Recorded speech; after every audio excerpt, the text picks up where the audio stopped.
अस्सलाम वालेकुम दोस्तों, इनसाइड बाय मौज़म फ़खर में खुश आमदीद। वज़ीराबाद इस वक्त मैदान जंग बन चुका है क्योंकि TLP के कारकुनान और पाकिस्तान रेंजर्स के दरमियान इस वक्त वहाँ पर महाज रही की कैफियत जारी है, पथराव हो रहा है, शेलिंग हो रही है। ये अब तक की इतलात इस हवाले से आ रही हैं, लेकिन अहम मामला ये है कि अगर मुस्बत पेशरफ्त ना हुई, मामलात आगे ना बढ़े तो अगले 24 घंटे इस हवाले से बहुत इंपॉर्टेंट हैं, क्योंकि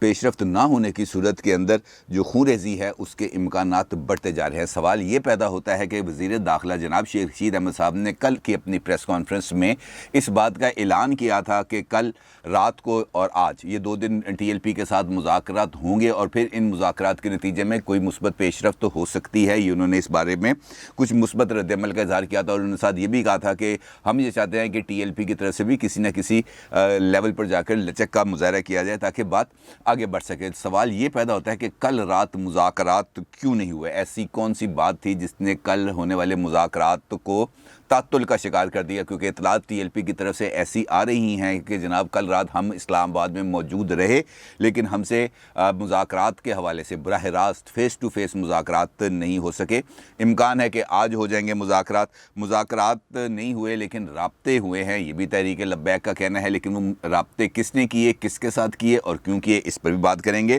तहरीक लब्बैक के जो तर्जुमान हैं वो इस वक्त पुरउम्मीद नज़र आ रहे हैं। उनका ये कहना है कि मुस्बत पेशरफ्त हो सकती है। तहरीक लब्बैक के तर्जुमान के इस रद्द-ए-अमल या और इस पुरउम्मीदी की क्या वजूहात हैं, इस पर भी बात करेंगे। लेकिन इससे पहले बात करेंगे जनाब वज़ीराबाद की, जहाँ पर इस वक्त सूरत हाल कशीदा है। और एक और अहम खबर है वो भी मैं आपके साथ शेयर करूंगा, जो है एक खुफिया इदारे के हवाले से और खुफिया इदारे की वज़ीर आज़म को भेजे जाने वाली उस रिपोर्ट के हवाले से जो तहरीक लब्बैक के साथ उसका राब्ता है, जो मुंसलिक है, उसकी कुछ डिटेल्स हैं, लेकिन इंपॉर्टेंट डिटेल्स हैं, वो मैं आगे चल के आपसे बात करूँगा। लेकिन पहले तहरीक लब्बैक का जो काफ़िला है वो वज़ीराबाद से आगे बढ़ने के लिए जो रास्ता था वो बाईपास का था या वज़ीराबाद शहर के हवाले से था, क्योंकि कल रात उन्होंने पड़ाव डाला वज़ीराबाद शहर के बाहर और आज सुबह उन्होंने वज़ीराबाद बाईपास से आगे बढ़ने की बजाय वज़ीराबाद शहर के अंदर से उन्होंने आगे बढ़ने का फ़ैसला किया, जिसके नतीजे में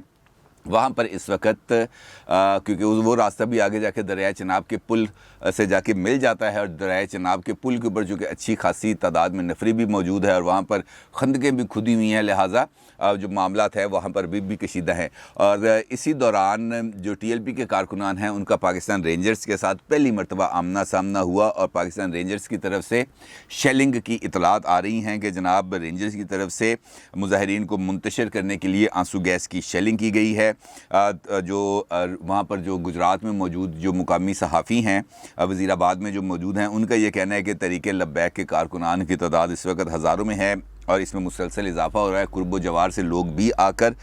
इस मजमे में शामिल हो रहे हैं और अब तक यानी जब से ये लॉन्ग मार्च शुरू हुआ लाहौर से वज़ीराबाद आने तक, अब तक पुलिस एहलकारों समेत कम से कम 8 अफराद जान से हाथ धो बैठे हैं और सैकड़ों ज़ख्मी हुए हैं। इम्पॉर्टेंट चीज़ ये है कि कल जो कौमी सलामती कमेटी का इजलास हुआ था, इस इजलास में ये फ़ैसला किया गया था कि जनाब अब हमने इनको रोकना है और हर हालत में रोकना है। लेकिन वहाँ पर ये तजवीज़ पेश की गई थी कि जनाब इनके साथ ना कुछ बातचीत का रास्ता इख्तियार करें, क्योंकि खून रेज़ी इस वक्त मुल्की मफाद में नहीं है और चूँकि मुल्की मफाद में नहीं है लिहाजा को बातचीत का रास्ता इख्तियार किया जाए। जिसके बाद शेख रशीद अहमद साहब सामने आए थे और शेख रशीद अहमद साहब ने सामने आकर इस बात का इज़हार किया था कि हम उनके साथ मुज़ाकरात करेंगे और मुज़ाकरात को आगे भी बढ़ाएंगे, लेकिन अभी तक वो मुज़ाकरात शुरू नहीं हो सके। इस वक्त फ्रंट लाइन के ऊपर रेंजर्स हैं और पुलिस उनके पीछे मौजूद है। रेंजर्स ने वहाँ पर बैनर्स भी लगाए हैं, बोर्ड्स भी लगाए हैं, जिसमें ये कहा गया है कि ये रेड लाइन है, इस रेड लाइन को क्रॉस ना करें। रेंजर्स की तरफ से ये भी कहा गया है कि जनाब हमारे पास गोली चलाने के ऑर्डर्स भी मौजूद हैं और अगर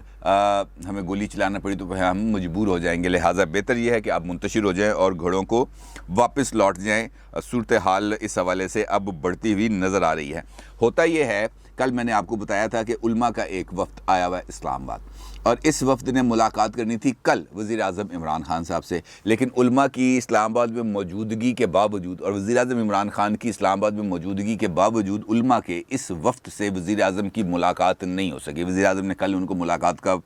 वक्त नहीं दिया। अब ये इतलात हैं कि जनाब आज सुपहर वज़ीर आज़म इनसे मिलेंगे और इस मुलाकात के बाद वज़ीर आज़म कौम से ख़िताब करने का कोई फ़ैसला करेंगे, क्योंकि जो उलमा हैं उनका ये मुतालबा है वज़ीर आज़म से कि इस मामले को किसी न किसी तरीके से टैकल किया जाए। वज़ीर आज़म जो इतलात हैं वो यही हैं कि वो कहेंगे जनाब तुसी अगे वधो, आप कराएं मुज़ाकरात, आप कराएं सालसी, और फिर जो पेशरफ जिसका इशारा तरीके लब्बैक पाकिस्तान के तर्जुमान की तरफ से आया है सामने, वो इसी सिलसिले की कड़ी है। क्योंकि कल रात जो मुज़ाकरात नहीं हुए उसकी बुनियादी वजह ये थी कि हुकूमत ने जो कौमी सलामती कमेटी के इजलास में जो बात तय की थी कि हम उनके साथ बातचीत करेंगे, कुछ किस हद तक लचक दिखा सकते हैं उस हद तक लचक दिखाएंगे, लेकिन वो लचक दिखाने पर आमादा नहीं हुए। और इसका सबूत है फवाद चौधरी साहब जो कल आए टीवी पर, उन्होंने एक टीवी शो के अंदर आकर तफसीली इजहार ख्याल किया और उस पर उनका ये कहना था कि जनाब हम कैसे रियायत दे सकते हैं तरीके लब्बैक को। तरीके लब्बैक के कायद के ऊपर 98 मुकदमात हैं, अल्लामा साद रिजवी साहब के ऊपर, और उनकी जो दीगर क़यादत है उसके ऊपर भी मुकदमात मौजूद हैं। पुलिस एहलकार शहीद हुए हैं, उनका हमने जो खून है वो किसकी गर्दन पे है उसका भी हमने ज़िम्मेदारों को तलाश करना है। तो हम अपनी तरफ से लचक जिस हद तक दिखा सकते हैं वो लचक हम दिखा सकते हैं, लेकिन वो भी आइन और कानून के अंदर रहते हुए, आइन और कानून से बाहर जाकर किसी किस्म की हमने लचक नहीं दिखानी। यानी हुकूमती तर्जुमान ने वाज़े तौर पर आकर टीवी के ऊपर आकर ये कह दिया कि जनाब हमारी तरफ से माफ़ी है, हमने किसी किस्म की कोई लचक नहीं दिखानी, और लचक जिसने दिखानी है वो है फ़रीक़े सानी यानी तरीके लब्बैक पाकिस्तान। अब इस सूरत हाल के अंदर एक और मामला सामने आता है, और वो आपको मालूम है कि एयरवाई के हवाले से सबको मालूम है कि वो जो टीवी चैनल है और उसके जो अकाबरीन हैं वो किस मसलक से यानी किस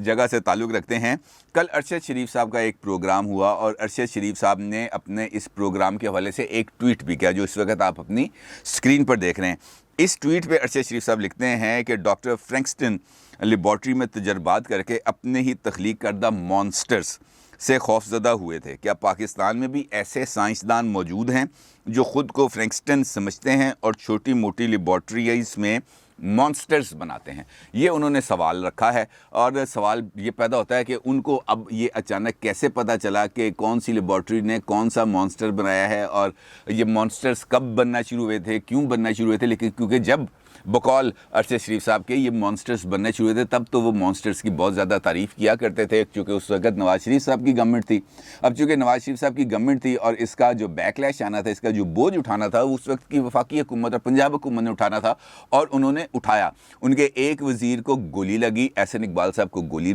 मार दी गई उनके बाजू में, अब भी वो गोली वैसी ही की वैसी मौजूद है। लॉ मिनिस्टर जो थे नवाज़ शरीफ साहब की कैबिनेट के ज़ाहिद हामिद साहब, उनको इस्तीफ़ा देना पड़ा, वो मुस्ताफ़ी हुए, और जो नवाज़ शरीफ साहब की गवर्नमेंट थी उस गवर्नमेंट को इक़्तिदार छोड़ना पड़ा, इक़्तिदार से बाहर निकलना पड़ा, जूते उछाले गए, स्याही फेंकी गई, ये तमाम वाक़यात हुए। और यानी इस अमल का जो रद्द-ए-अमल है वो नवाज़ शरीफ साहब की गवर्नमेंट ने उसका बोझ भी उठाया। अब चूँकि उस वक्त वो मॉन्स्टर्स अरशद शरीफ साहब के तख्लीकारों के बकौल वो उनके चूँकि चहीते थे, लिहाजा उस वक्त इन मॉन्स्टर्स की कार्रवाई किसी को बुरी नहीं लगती थी। लेकिन अब चूँकि ये मॉन्स्टर्स खुद है ना गिटियां नू पै गए ने, लिहाजा अब इनके लिए ये ज़्यादा प्रॉब्लम आ रही है। अब इनको उस लेबॉर्ट्री की भी फ़िक्र लग गई है। असूली तौर पर अगर देखा जाए तो बात में कोई कबाहत नहीं है, लेकिन जो तरीक़ाकार है उस पर इख्तलाफ है कि अगर आपको तकलीफ़ पहुँचे तब वो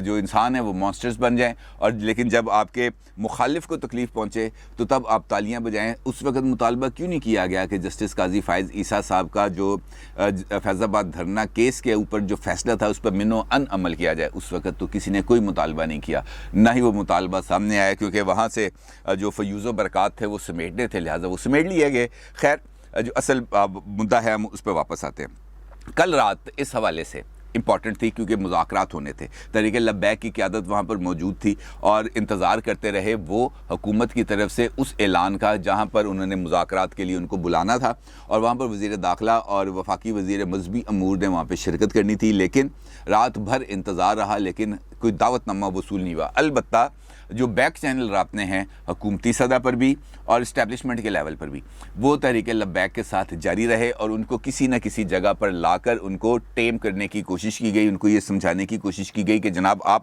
اب اس لیول سے آگے نہ جائیں، وہاں پر ہمارے لیے پرابلمز موجود ہیں۔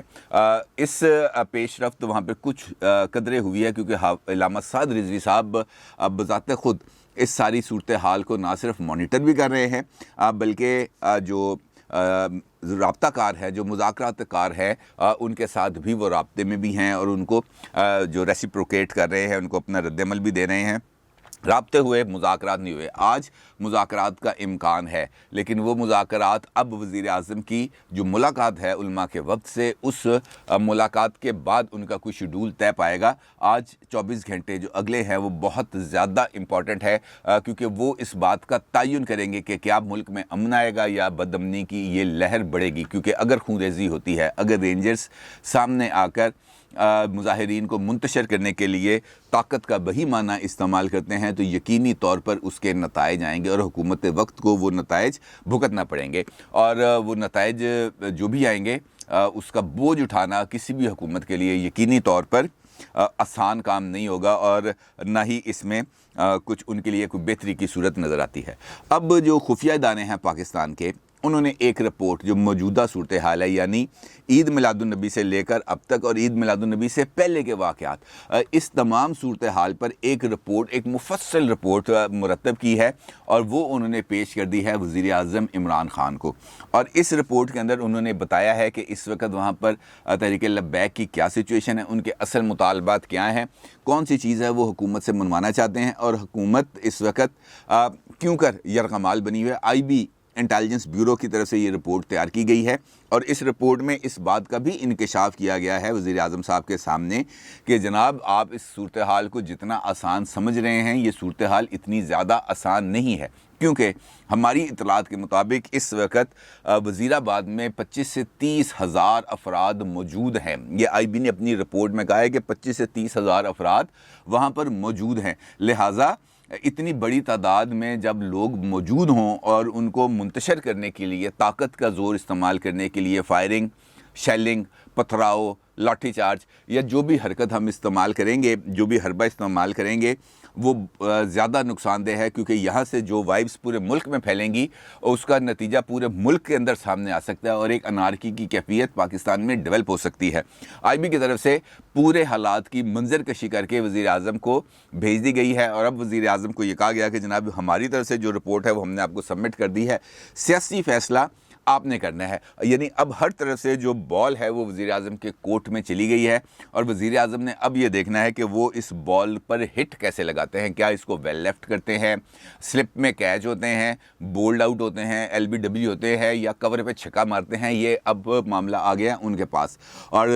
چونکہ یہ اہم ایک سیاسی مسئلہ ہے اور اس کو سیاسی سے زیادہ بڑھ کر اب یہ انسانی مسئلہ بنتا جا رہا ہے، اور اس مسئلے سے نبٹنے کے لیے جو بالغ نظری درکار ہے وہ اس کا فقدان نظر آ رہا ہے، اور یہ جو فرینکسٹائن تھیوری چل پڑی ہے اس کا بھی یقینی طور پر بیک لیش آئے گا، کیونکہ اس کا پس منظر جا کے جڑتا ہے اسی ون پیج سے، جو ون پیج کی کہانیاں ہم نے 3 سال سنی ہیں، اور 3 سال سننے کے بعد اب ہر ایک کو وہ ون پیج رٹ بھی گیا ہے، لیکن اب وہ ون پیج کئی پیجز پہ تبدیل ہو چکا ہے، بلکہ پوری کتاب بن چکی ہے ان صفحات پر مشتمل، اور دیکھنا یہ ہے کہ یہ ون پیج بک اور ون پیج ڈاکٹرین اور ون پیج کے نقصانات سے قوم کب تک اس کا بوجھ اٹھائے گی۔ اپنی رائے کا ضرور اظہار کیجیے گا۔ آپ کا بہت شکریہ۔ اللہ حافظ۔